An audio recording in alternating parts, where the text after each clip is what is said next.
आज BA तृतीय वर्ष की कक्षा में आप सभी विद्यार्थियों का स्वागत है।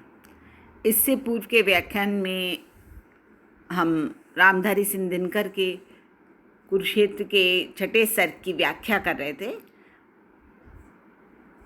उसी की निरंतरता में आज के व्याख्यान को आगे बढ़ाते हुए हम व्याख्या के पदांशों को करेंगे। देखिए, यह मनुज जिसका गगन में जा रहा है यान, कांपते जिसके करों को देखकर परमाण, खोल कर अपना हृदय गिरिसिंधु भू आकाश, है सुना जिसको चुके निज गुहतम इतिहास। खुल गए पर्दे रहा अब क्या यहाँ अज्ञे, किंतु नर को चाहिए निर्विघ्न कुछ दुर्जे, सोचने को और करने को नया संघर्ष, नव जय का क्षेत्र पाने को नया उत्कर्ष। देखिए, प्रस्तुत पंक्तियाँ हैं पद्यांश रामधारी सिंह दिनकर के कुरुक्षेत्र के छठे सर्ग से चयनित किया गया है। और इससे पूर्व की पंक्तियों में आपने पढ़ा था कि कवि ने देवताओं की चाह को स्पष्ट किया था कि देवता क्या चाहते हैं, और यहाँ वह आदमी के कर्मों का संकेत करते हुए आदमी की मांग और उसकी आवश्यकता को व्यक्त कर रहे हैं। कवि लिखते हैं कि यह मनुष्य जिसका गगन में जा रहा है यान कहते हैं रथ को, जिसका रथ आकाश में उड़ रहा है, जिसका यान आकाश में जा रहा है, आकाश में उड़ रहा है, कांपते जिसके करों को देखकर प्रमाण, और जिसके हाथों को देखकर अणु परमाणु तक डर से कांपते हैं। खोल कर अपना हृदय गिरिसिंधु भू आकाश, जिसे पर्वत, सिंधु माने सागर, भू धरती और आकाश अपना हृदय खोलकर अपने है सुना जिसको चुके निज गुहतम इतिहास। गुहतम मतलब अत्यंत ही रहस्यपूर्ण, है ना। अपना हृदय खोलकर अपने रहस्यतम इतिहास को सुना चुके हैं। खुल गए पर्दे, सभी पर्दे हट गए हैं, रहा अब क्या यहाँ अज्ञे, कहते सभी प्रकार के पर्दे हट गए हैं, अब यहाँ क्या अज्ञे रह गया है। यानी कुछ भी मनुष्य के द्वारा सब कुछ आगे माने सब कुछ मनुष्य के द्वारा जान लिया गया है, किंतु नर को चाहिए निर्विघ्न कुछ दुर्जय। यहाँ पे कहते हैं कभी सब कुछ मनुष्य जान, लेकिन मानव को यह जो भी सब कुछ मिल गया है वह नहीं चाहिए, है ना। उसे तो रोजाना कुछ दुर्जय कहते हैं जिन्हें कठिनता से जीता जा सके, है ना। ऐसी बाधाएं, विघ्न माने बाधाएं, है ना, बाधाएं चाहिए जिन्हें कठिनता से जीतने वाला विश्व चाहिए, है ना। नर को चाहिए निर्विघ्न कुछ, सोचने को और करने को नया संघर्ष, नई विजय के क्षेत्र की प्राप्ति के लिए, है ना। नई विजय चाहिए, नई विजय के क्षेत्र की प्राप्ति के लिए नई प्रकार की उन्नति चाहिए, नव जय का क्षेत्र पाने को नया उत्कर्ष, है ना। उत्कर्ष कहते हैं उन्नति, है ना। तो नई विजय के क्षेत्र को पाने के लिए उन्नति चाहिए, अर्थात सब कुछ जीत लेने के बाद, जान लेने के बाद, प्राप्त करने के बाद आज भी पुरुष नई बाधाओं, नए संघर्षों की मांग करता है, ताकि उसे नए प्रकार की जीत और एक नया प्रकार का उत्कर्ष, नई प्रकार की उन्नति जीवन में मिल सके। भाव ये है कि मनुष्य में नवीनता का आग्रह इतनी अधिक मात्रा में विद्यमान है कि उसे हर बात में नवीनता ही चाहिए, नवीनता ही ग्रहणीय है, ग्रहण के योग्य। आगे देखो, परधरा सुपरिचिता विश्लिष्ट स्वाद विहीन, यह पड़ी पोथी ना दे सकती प्रवेग नवीन। एक लघु हस्ता मलक ये भूमि मंडल गोल, मानवों ने पढ़ लिया सब पृष्ठ जिसके खोल। किंतु नर प्रज्ञा सदा गतिशालिनी उद्दाम, ले नहीं सकती कहीं रुक एक पल विश्राम। यह परीक्षित भूमि यह पोथी पठित प्राचीन, सोचने को दे उसे अब बात कौन नवीन। यह लघुग्रह भूमि मंडल व्योम यह संकीर्ण, चाहिए नर को नया कुछ और जग विस्तीर्ण। सुपर परीक्षिता मतलब कि जिसको भली भांति, जिसकी परीक्षा, सु माने अच्छी प्रकार से, परीक्षिता माने परीक्षा ली गई है ना, और विश्लिष्ट जिसके अंगों का पृथक पृथक कर दिया जाए, विश्लिष्ट है ना, अंगों को पृथक पृथक कर दिया गया। तो इसमें कवि स्पष्ट कर रहे हैं, कुरुक्षेत्र के छठे स्वर से अंतरित पद में बता रहे हैं कि आज के मानव ने समस्त भूमंडल को हस्तगत कर लिया है।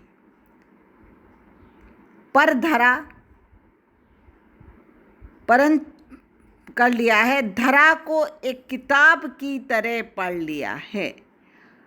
तो अब उसे कौन नई चीज प्रदान करे, है ना।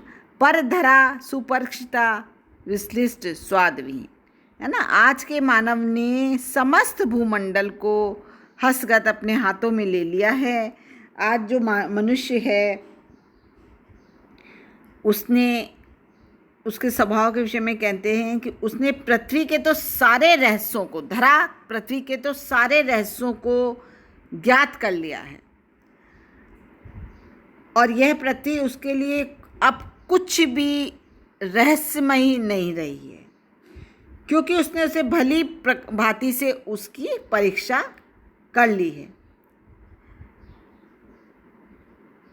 उसके अंगों को पृथक पृथक, विश्लेषण में अलग अलग करके, उसके अंगों को पृथक पृथक करके उसके रहस्यों को अच्छी प्रकार से जान लिया है।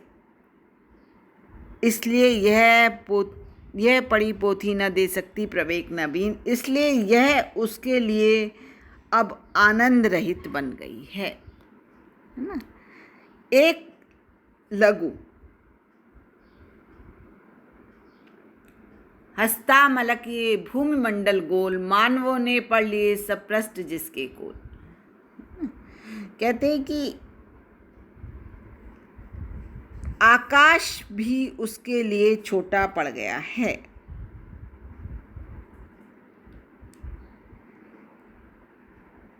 छोटा पड़ गया। मनुष्य को नया तभी मिल सकता है जब उसे कोई अन्य विस्तीर्ण विश्व की प्राप्ति हो, लेकिन यह पृथ्वी की मनुष्य के द्वारा भली भांति से परीक्षा कर ली गई है, इसका विश्लेषण किया जा सकता है। और यह कैसी हो गई है? स्वादहीन, अरोचक हो गई है। यह एक छोटी पुस्तक के समान रह गई है। पोथी पढ़ी पोथी न दे सकती, नवीन ज्ञान नहीं दे सकती। भला मानव को चट्टान क्या नवीन आवेग दे सकेगी, है ना। कवि कहते हैं यह संपूर्ण गोल भूमंडल हथेली पर रखे आंवले की भांति है, किंतु नर प्रज्ञा सदा गतिशील ने उद्दाम, दे नहीं सकती कहीं रुक कर पल विश्राम। अब आगे कवि कहते हैं कि ये सारा गोल सृष्टि मंडल